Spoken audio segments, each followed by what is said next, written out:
Let's get this out. It's time for a new video. Look, I can finally wear gray because there's enough color in the background.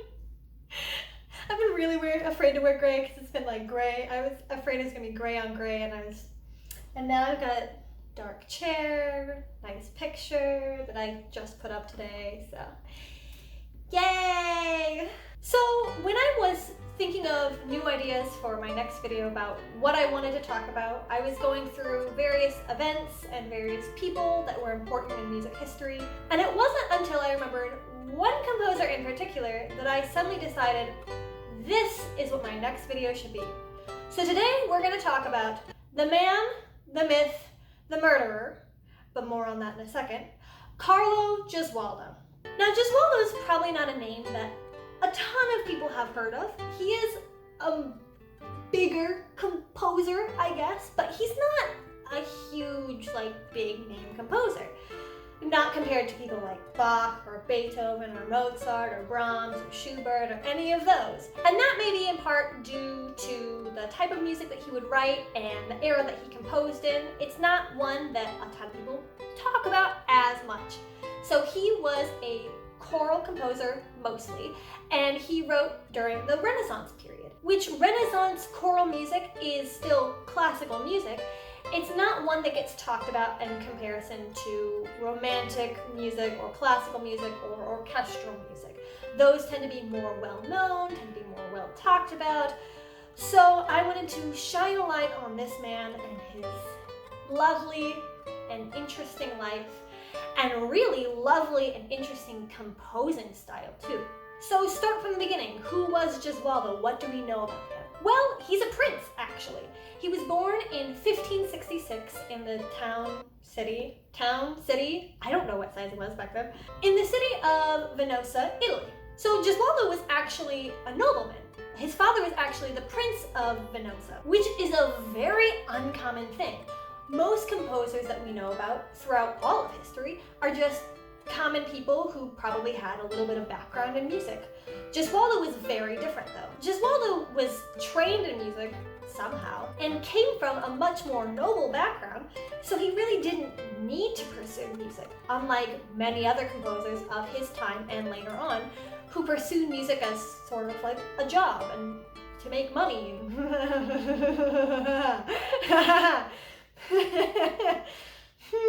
But Gesualdo was very different from his contemporaries. In fact, we hardly know anything in terms of how he even learned music in the first place. So, technically speaking, he was an amateur composer. He did it for fun, and obviously didn't need the money if he's a prince. But what do we know about him and his life?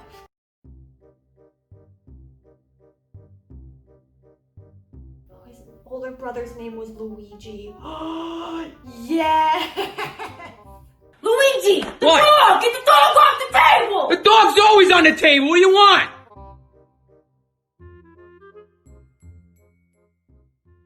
Well, he's actually the second son born to a prince of Venosa, so he wasn't actually ever meant to inherit the throne. His brother, Luigi, I know, it's an Italian name. I just can't get over the fact that his brother's name is Luigi. It makes me laugh. His older brother, Luigi, was meant to kind of inherit the position of Prince of Venosa until he suddenly died, putting Carlo into the sudden position of, well, you're going to inherit the throne, so we need to marry you off to somebody so that you can have kids and have an heir to this throne or title or however the principalities, however the little city-states worked in terms of nobility and inheritance back then. I don't know Renaissance, Italian government stuff. Anyways, so Carlos Gesualdo suddenly had the throne thrust upon him, and all the royal duties that come with the title, I suppose. Now here's where we get into a story where Gesualdo is really well known for, because he's well known for two major things. One of which being his music, which we will get to in a second, because it is very, very interesting. The second of which being the story about his first wife. So his first wife was his first cousin, because you know, royal marriages, Donna Maria de Valls. And they were arranged to be married, and They became married, but their marriage was not exactly a happy one. Because a few years into the marriage, Donna Maria decided she was going to start cheating on her husband. Not the brightest of decisions, and especially not the brightest of decisions when your husband is the prince. But she did it anyway. And the thing is, it might have gone on for a while if they hadn't been caught in the act by none other than Carlo Gesualdo. And he did what many jealous lovers would like to do. He killed both of them, both his wife and her lover. I mean, some would say you can't blame him for feeling that way, but the fact that he actually went through and murdered them is interesting, an interesting choice. The more interesting thing here, though, is because he was the prince, he got off, completely off. He killed his now ex-wife and her lover, and the courts were like, he's the prince, so not guilty.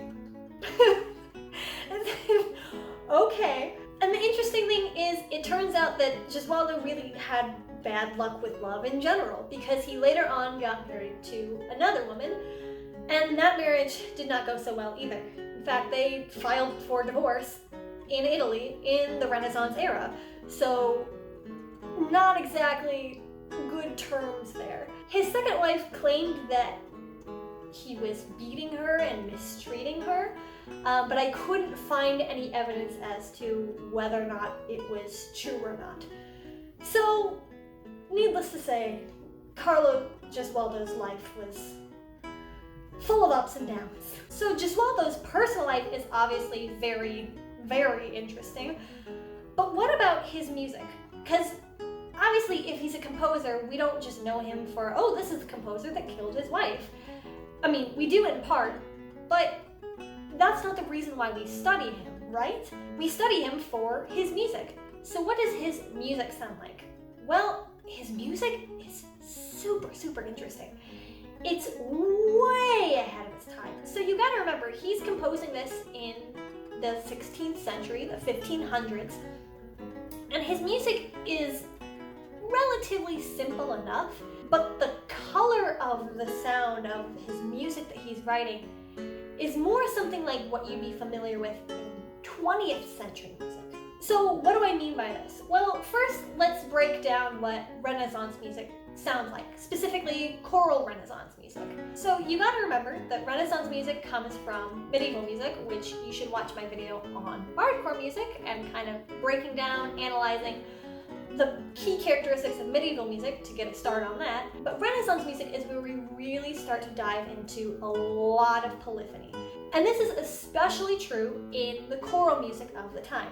So you've got however many voice parts you have, usually it's like 4 to 5 on average, and they each kind of sing their own separate line. So it's more like each line is its own line of melody, and there's not any true harmony that's been developed in most music yet. You'll see much more of that later on in the Baroque era than you will in this current Renaissance era. And that technique alone often lends itself to really creative sounding textures within average Renaissance music, because composers are not thinking in terms of what chord is this creating, what kind of arpeggio are we outlining here. They're not thinking about it in terms of that, they're thinking about it in terms of this melody line, this melody line, this melody line, and does that sound interesting or good when they're all put together.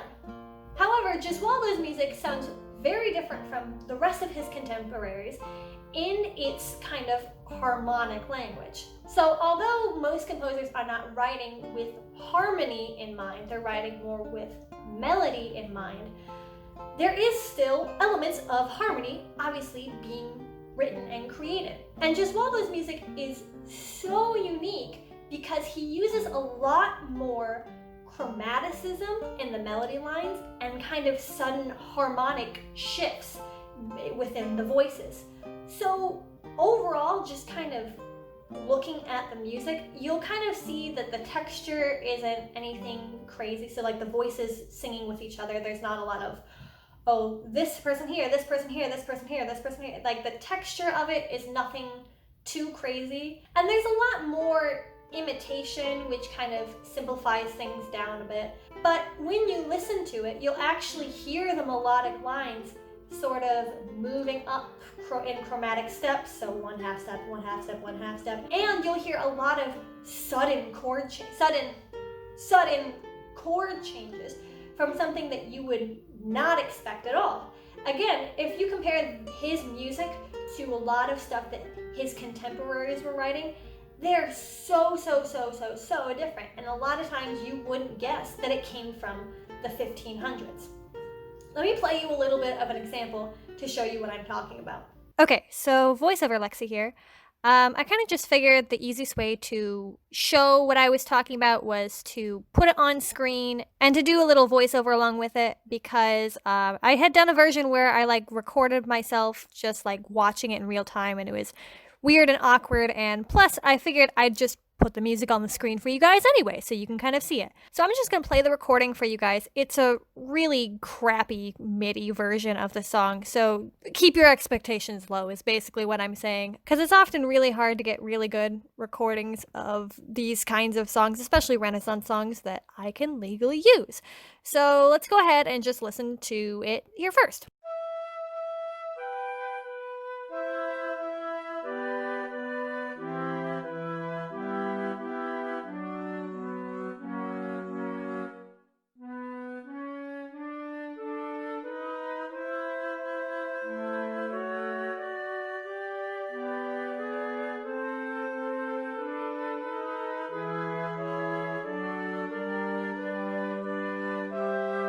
Okay, so I'm just going to pause it right here to point this out. So you can already hear how much chromatic movement this piece has. And you can see it when you're looking here at the score. Just look at all those accidentals. We've got sharps and flats and naturals all in those like middle three lines.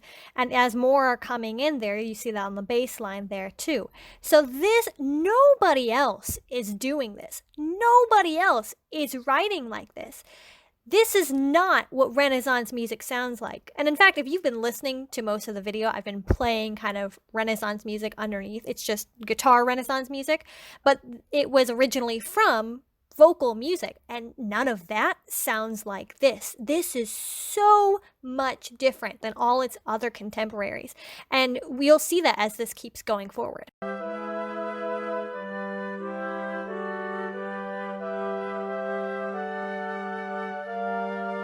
And here's another example again. So if you go back and play that little chord that just played right there, it's a very sudden harmonic shift. Where did that chord come from? Where did that sound come from? It didn't come from anywhere. It doesn't follow any of the established rules that we know in modern composing. There's no like sense of a certain pattern that's being created where you have to go from this chord to this chord, and if you really want to jump, you have to follow this kind of pattern or this structure. None of that is being followed here, mostly because none of that had been invented yet. But even then, just by listening to it, you go, that chord sounds out of the blue. That harmony just sounds really out of the blue. Where does that come from? And this is the kind of stuff he was writing.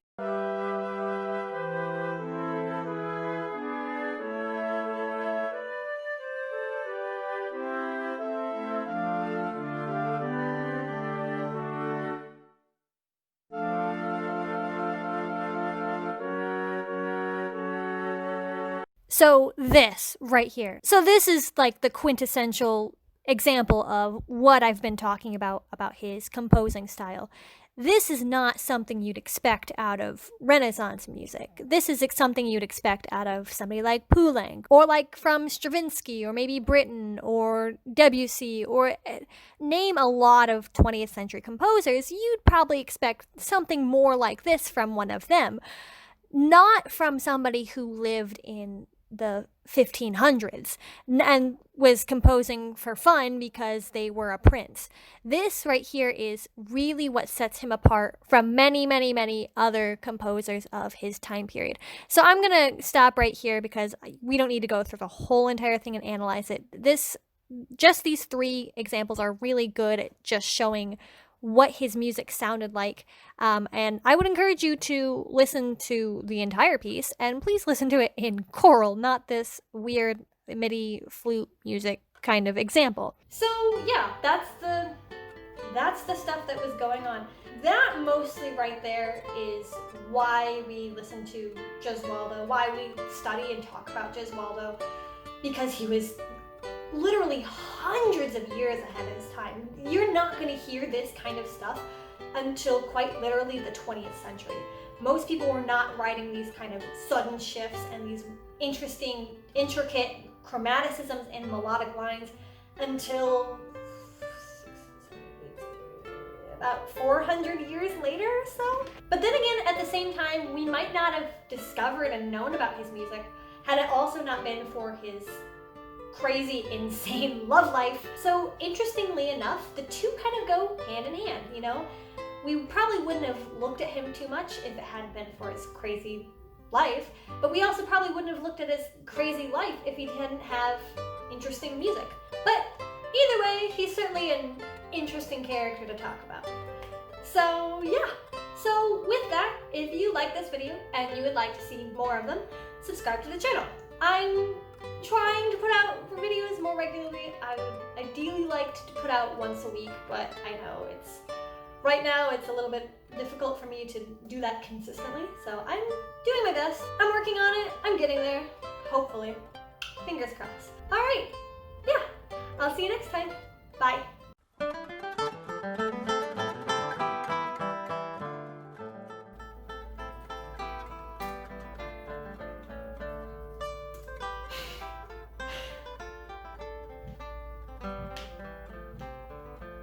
Oh, my shoulder keeps cracking while I'm doing that. And I suddenly composer. I just suddenly composer. All right, we're gonna start this over again. And it wasn't until, okay.